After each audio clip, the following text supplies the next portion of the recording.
This is the Flaws of Friendship podcast. We are so excited to announce that we have a brand new YouTube channel. All you have to do is head on over to the Flaws of Friendship, hit that subscribe button, hit that notification bell so that you can receive information on all of the newest videos that we do from our podcast studio right in downtown Culpeper.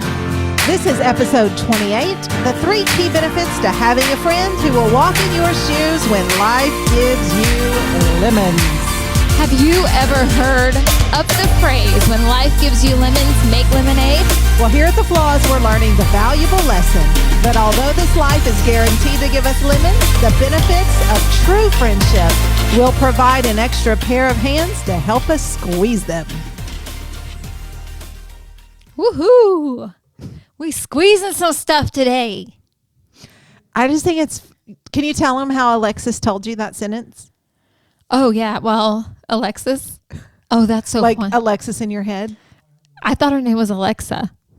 Oh, I don't know. I don't have either one of them at my house. I'm pretty What's sure. What's her name? I'm sure. Well, what? Alexa? Yeah. I thought her name was Alexis. She's not going to answer to you. But what's so funny is we were at a friend's house, and when we first heard of like Alexa, and so they were like, hey, you can just talk to her. And Mike was like, it was so funny over and over. And we just let him laughing because she was not responding to him. And he was like, Alexis, play this, Alexis. Hey, Alexis, all night for hours. And she was not really answering. And we're like, her name is Alexa. So now he calls her Alexa. So I'm pretty sure it's Alexa because she was not answering to Alexis. She doesn't answer to Alexis. So it just, as soon as you said Alexis, it just like fired off in my memory. My husband yelling at Alexa for 2 hours trying to get her to go somewhere. So the next thing he did was like go out and buy us Alexa so that he could talk to her. So whatever. Anyway. So, who needs a real one when you like have your own in your head? Yeah, that's true. Yeah. So we were on the phone. We were having a random conversation. I had the blog up in front of me. You and I were. We were. Mm-hmm. Yes, me and you were on the phone talking. Mm-hmm. And I had the blog up in front of me. And I wasn't really paying attention really because I was, to me. Yeah, I wasn't really paying attention to Stacy. I was trying to write the blog.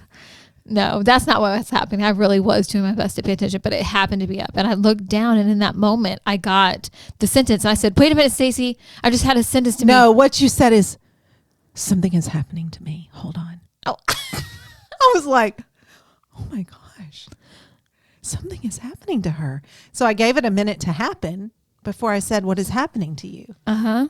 And you said, I had a sentence play in my head like it was Alexa. Some people would call that mentally ill, but we at The Flaws just call that creative. Yes, yeah. Creativity. Yeah, we said we could either call me crazy or creative. So you know what? I'm rolling with creative. I don't know about you guys, but the next time you feeling a little crazy, you just look at them and you say, I am creative. I am feeling a little creative. And so just back away with me. And all 5 voices in my head are feeling creative too. Yes. And so back away if you don't like my creativity. Creativities. You know, as women, we're all a little creative.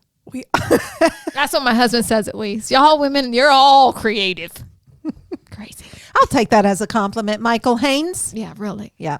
So that's how you got that sentence. And I wanted to put that in the intro because it really talked to you. It spoke its existence inside your head. Yeah. When you were supposed to be paying attention to me, but whatever. Yeah. It just dropped in there. So I just wrote it down. I was like, hey, that's a good sentence. I got the whole sentence. It just dropped right in there. It just spoke to me. I'm so glad. Thanks for letting me pause and write it down and carry on with our I didn't have a choice, conversation. But you're welcome. Mm-hmm. Yeah. Yeah, that's terrible. I don't even know. That's never happened to me before. But yeah. So Tab wrote the blog this week. Yes. We got a little lemon squeezing going on this week. And I forgot that I wrote this. Really? Yeah, remember you're like, hey. Oh, that's right. So Stacy's going out of town for a few weeks, so we're trying to get prepared for you guys to have some content out there for you. But she said, hey, you want to use that thing you wrote? And I was like, oh, what did I write? And so. A thing about lemons. Yeah. Mm-hmm. So I don't know what I was going through. I must have been going through something that was just making me think of pretty much the benefits of having a friend with you when you're going through hard stuff. And so we have that title, like Stacy said, What?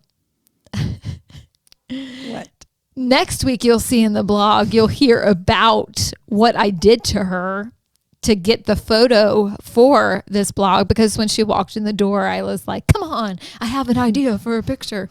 So I just, I set her down, and you'll see the picture this week, because we switched shoes. So she had one of my shoes. I had one of hers on our feet. And then we had obviously our other shoe. So I had my shoe, then I had Stacy's shoe on, and she did the same thing and smiled for my creativity. Your creativity. For my creativity. So she sat down and smiled for my creativity. I just do what I'm told at this point. I just do it. But more about that next week. Yeah, more about that next week. I retell that story in my blog next week. Yes. And so this week, that's the picture. And so I was just on the blog, you will be able to read it, but I mainly talk about 3 key benefits of having a friend by your side. And I'll just share those 3 benefits just real quick, and we can just chat about them. Okay. See what you think. So the first one was, the benefit is, your hurt is her hurt. Yes. I guess you want to talk about it now or Sure. read through them. Let me just say that you can read this at flawsoffriendship.com. Yeah. Yes, you can. So don't forget to go there before you listen to this, so you have a little context. Yeah. So your hurt is her hurt. You were talking a little bit about the difference between sympathy and empathy. Yes. And so I thought that was a good point. We often sympathize, but you can, there's just a certain level that you get to when you can actually achieve empathy. And so do you want to just talk about that a little bit? Because I don't know that I'm good at sympathy, but I don't know that I'm great at empathy.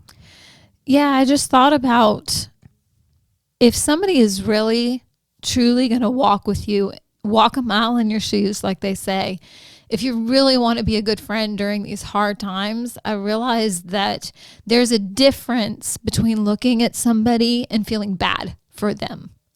And there's a difference between looking at somebody and feeling with them.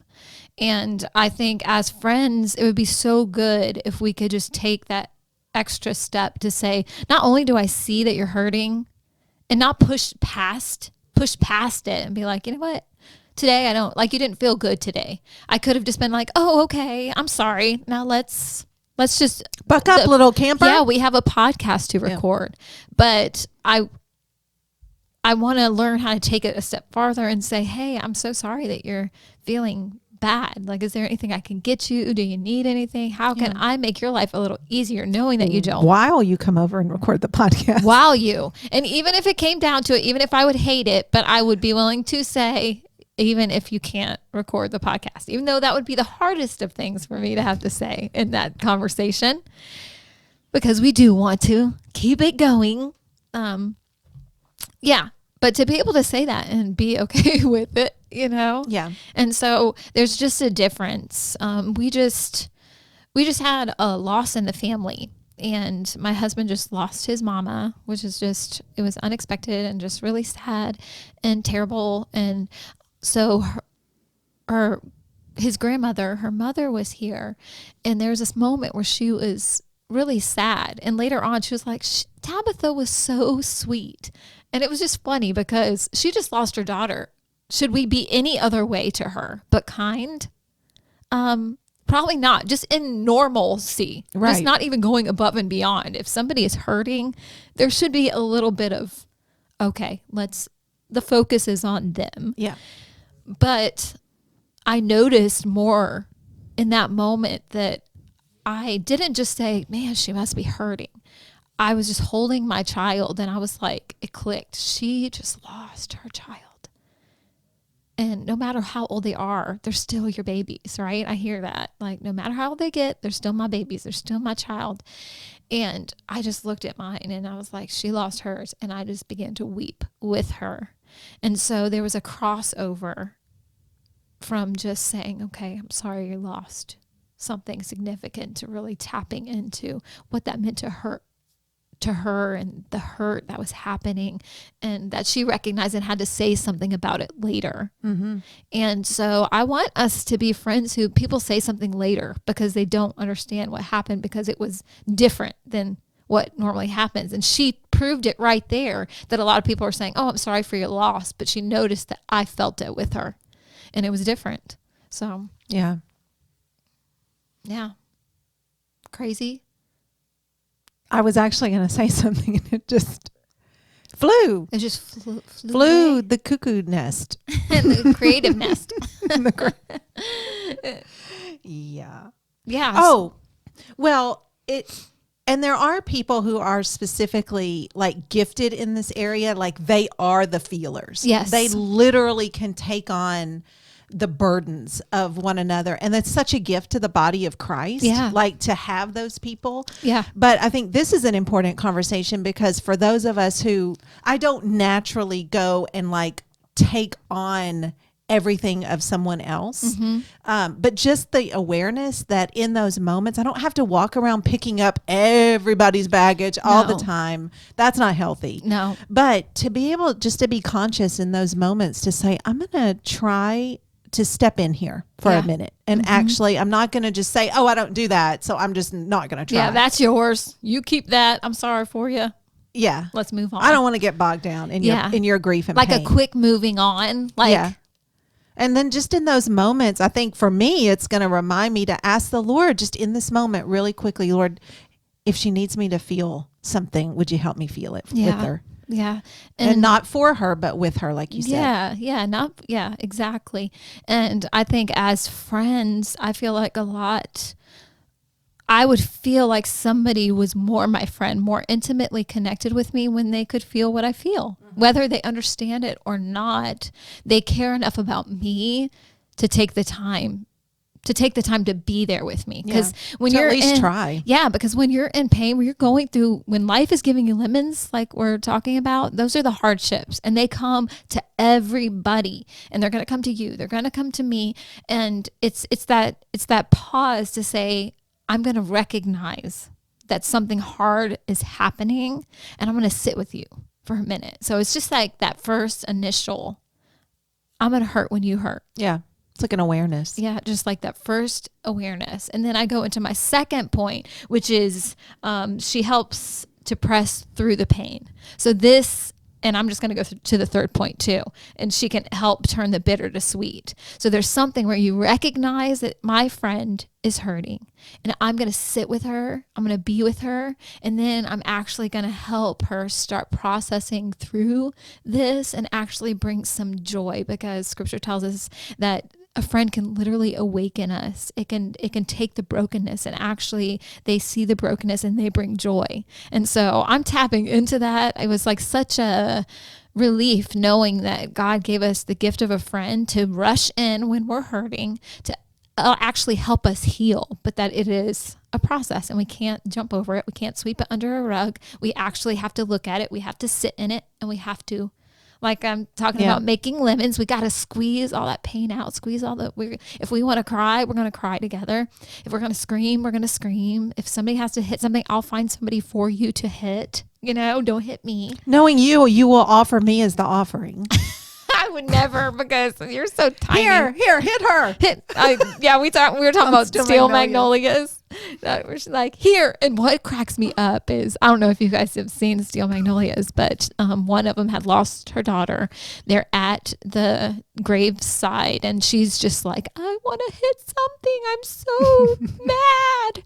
And so they have this rotten friend. She's more of the stinker, and one of them grabs the stinker, and she's like, hit this. Yeah. And I love Weezer. Yeah, but I love that she says hit this. Yeah. She doesn't say hit her. She's just like, hit this thing, hit this. And she like puts her in her way. And so whatever our friends need, I mean, that we're going to have to put that video up. Yeah. Because it's perfect for this week, because our friends have to recognize when something is going on, and they are the comic relief.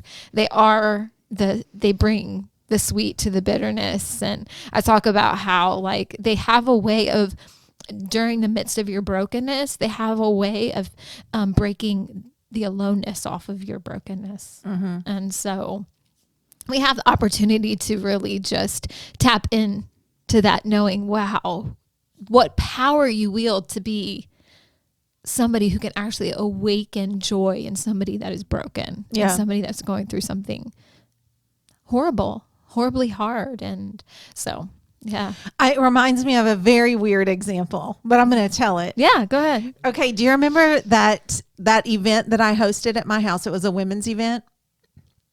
You know, the one where we set it all up like the heart, like we had a lot of breads and olive oils, and we invited the women's group from that church to come over. Remember that?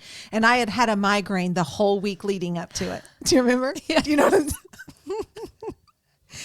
I know what's coming. Yeah.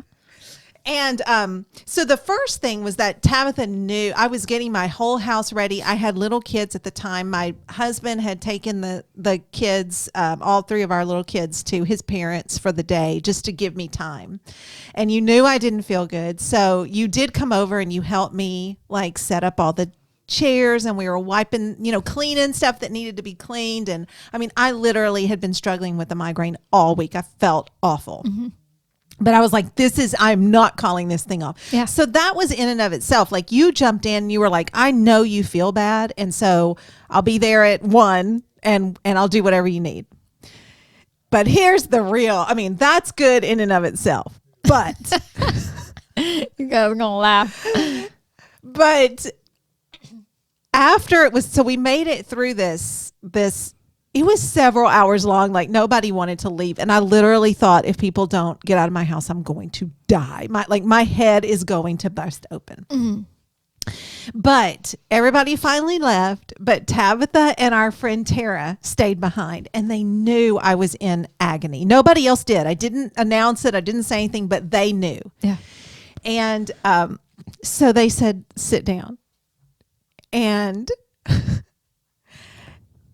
Tabitha knelt on her knees and started rubbing my feet.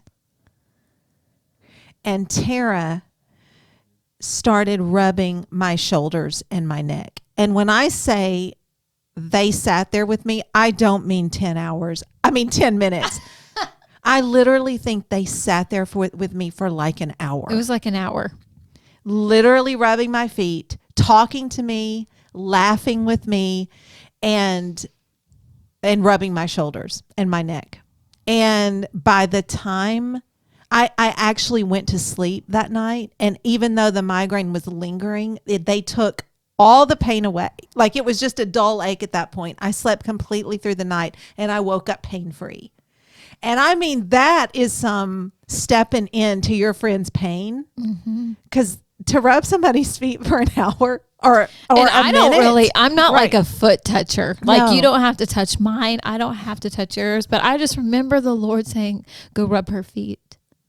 And I was like, well, the symbolism too, okay. It was like they got all my migraine pressure points that Wow. are in my shoulders and my neck and then my feet. Oh, that's cool. I didn't even know that part. Yeah, and they were literally hitting all the painful pressure points of my headache. And just the symbolism of that, when they are willing to sit in your pain with you, there's something about what the friend who comes to minister, how it hits the pressure points of your soul. Yeah. And how it heals you. Yeah. And it was, we laugh about it now, but it really was such a tender display of love and affection for me that literally healed me. That's like, it awesome. healed me. Yeah.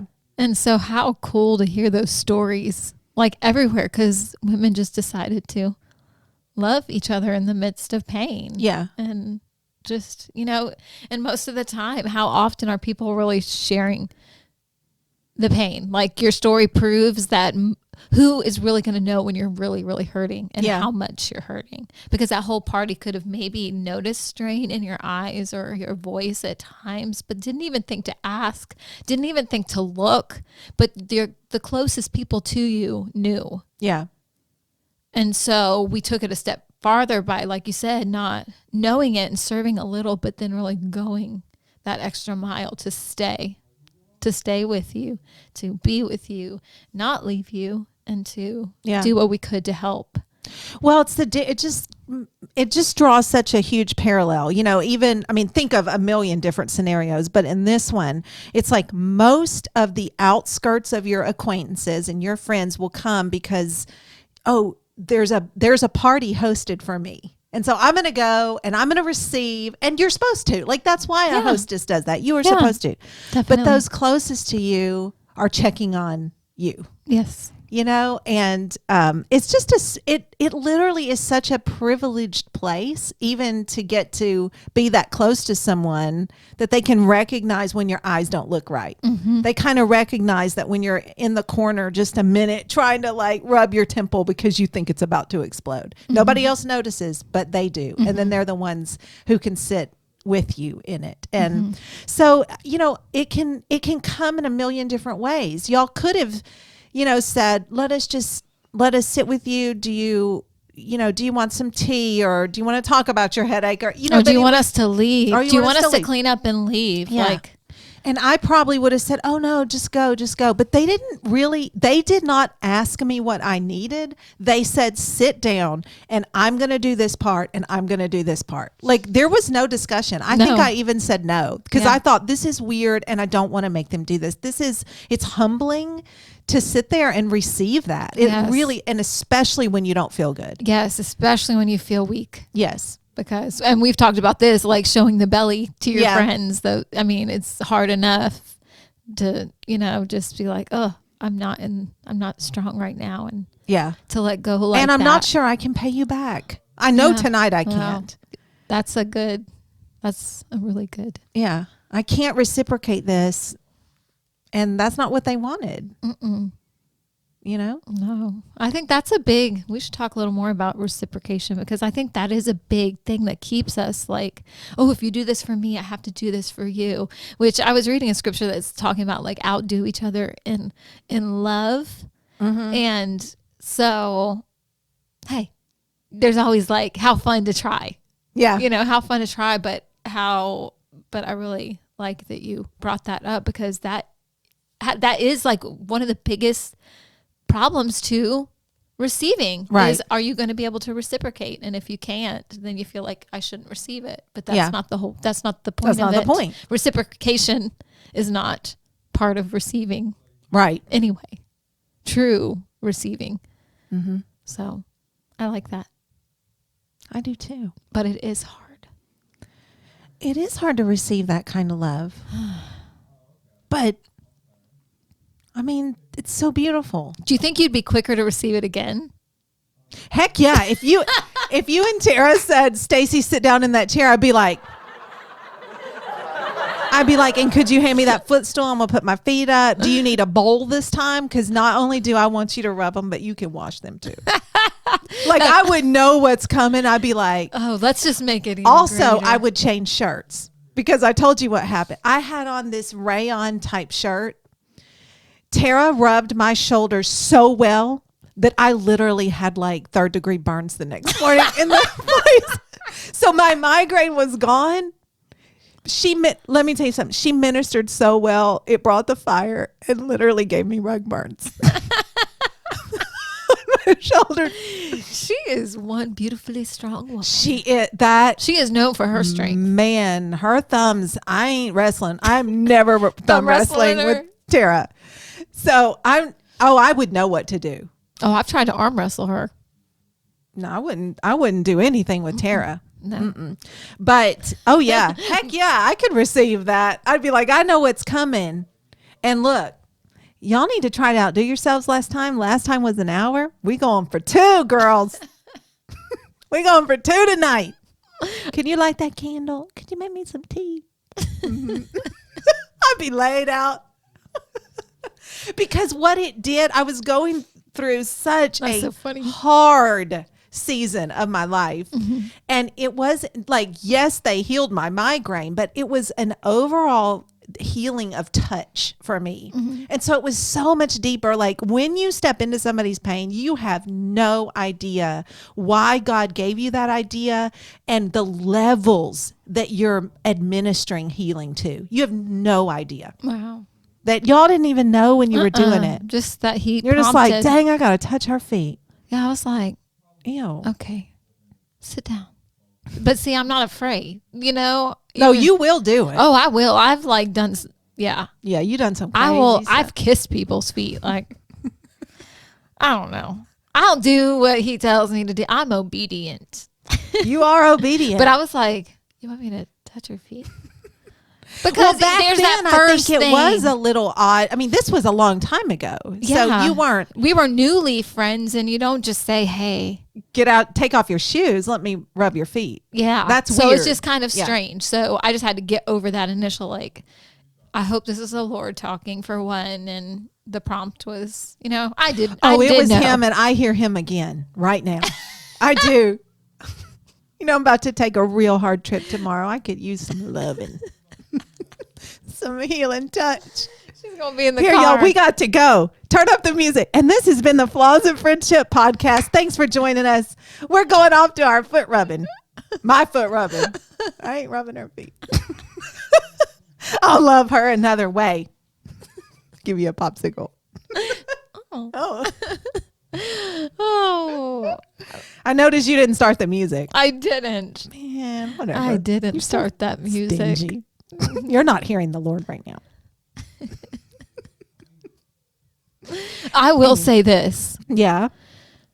When I felt your foot, you have the tiniest little bones. I'm very delicate. She is so delicate. Now I'm more just, but you're actually pretty strong. Like you'll joke with me and like hit me and it actually like kind of hurts. So Yeah, I could knock you over. So I kind of want to fight, but I don't because I remember how little your bones were. And it felt like when I was rubbing her little feet, I think the time passed because I was like, 1 bone, 2 bone, 3 bone. I was like feeling how little her little bones were. It was like, it felt like a 10-year-old foot. Like I was like, wow, I'm just like massaging her baby bones. It's like so interesting.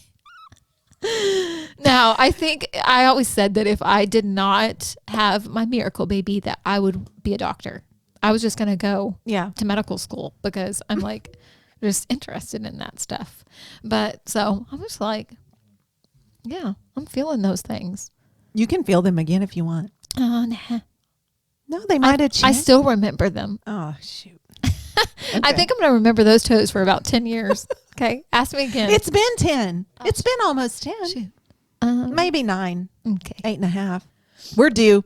We're due for a foot rub. Hey, I will say if your friend needs a foot rub and whatever, if she is going through something hard, man, just come because like Stacey said, just hearing that story, you don't know what you could be doing by doing something out of the ordinary for you. Just going above. We're talking about, hey, we want to be here to make friendship, taking it from ordinary to extraordinary, from average to, something different. Yeah. And it comes by being different. And it comes by doing different. And those are the benefits to, being in a place of when your friend is hurting. So when she's hurting or when I'm hurting. And so. Listen, I think the world has had enough of watching us be normal. Mm-hmm. I really do. I think so too. And it's time to just get with our friends, love them extraordinarily, and do extraordinary things with them, and just be a little out there because it's what the world, I really do think that the world has grown very tired of seeing people who say they know Jesus or they hear his voice just be like everybody else. We're not called. He was never average. This beautiful life that tore through this earth like a wildfire. He was never here to be average, and we're cut from his cloth. And so neither are we. And so just do crazy things. And the only way you start hearing and really understanding if you heard the voice of the Lord is just jumping in and doing it. You'll know. Oh yeah. You'll learn. You'll get confirmation. Even let's say, even if that's not what he told me, look, she thinks that it did something for her. Even if I heard wrong. Right. You know what I mean? Even if I heard wrong, it didn't not bless you. No, it changed me. Yeah. So, see, change comes from love. I mean, love changes everything. And so, and we were talking earlier this week. I just kind of want to throw this in here at the end, is how we were talking about, I don't know if I can say it how we were saying it, but if you don't want to be here through my hard times, then you don't deserve to be here in my best times. As friends, those closest to us, what does it matter if things are going well and you're here and you're experiencing the fun with me? When I hit the hardest times where you need more love, you need more people to surround you, you're going to need something more than something superficial, more than just the sweet. Because how often do we experience the sweetness in our life versus the bitter? We are in this world. It is broken. It is falling. And the bitter comes more than the sweet sometimes. But to have those people who will say, not only am I going to be here when it's good, I'm going to be here when it's hard, and I'm not leaving. We're going to sit here. We're going to walk our way through it. Just like we sat with you that night with that migraine. We are here. We are just we're not leaving. Yeah. We're not leaving. We recognize that you're hurting, and we love you, and we want you to know that. And so, yeah. This is something that I've always felt so strongly about. But, when something does happen, when those lemons come, it's like the church wants to rush in. Oh, let's make a meal. Let's, do something. When something bad has happened, they're there. But I just have always thought, if you're not there in my good times, you don't get the privilege of being there in my hard times. You just don't. Yeah. That spot's reserved for some special people who were with me day to day, minute by minute, laughing and cutting it up. And when something bad happens, that is a privileged place in my life that's not for everybody's eyes. Yeah. And so to me, that's kind of a test. You get to be here in my bad times, which are so grace filled. They're beautiful. Those bad times are so beautiful. Yeah. But you don't get to experience that beauty with me if you're not just experiencing the mundane, the everyday. Yeah. It's just, that to me is something, it's just a sacred thing to me. And I know it's not to say that you're not appreciated when something bad happens and you rush in to make a meal, or whatever, but you don't get the place of walking me through pain. Mm-hmm. Yeah. It's like you might bring the meal, but somebody else is doing the dishes for you. Yeah. It's kind of like, right. Somebody is staying for the dirty part of it. Yes. It's nice to make a meal. That's wonderful. I have been on the end of a food train. Yeah. And I love it. Yeah, I love it too. But there is still the people who sat, when I had my, makes me think of my cesarean. Like there were people who brought the food and there were people who laid in the bed. You know, they were it's just different. Right. It's just different. And so, yeah. So find somebody out there, if you want the privilege of squeezing those lemons with her, of doing the dirty dishes, which is such a privileged place, you got to put in some time, and you got to be willing to be there for your friend. You know what I'm saying? Mm-hmm. I know what you're saying. Mm-hmm. Well, do you have any more thoughts on this?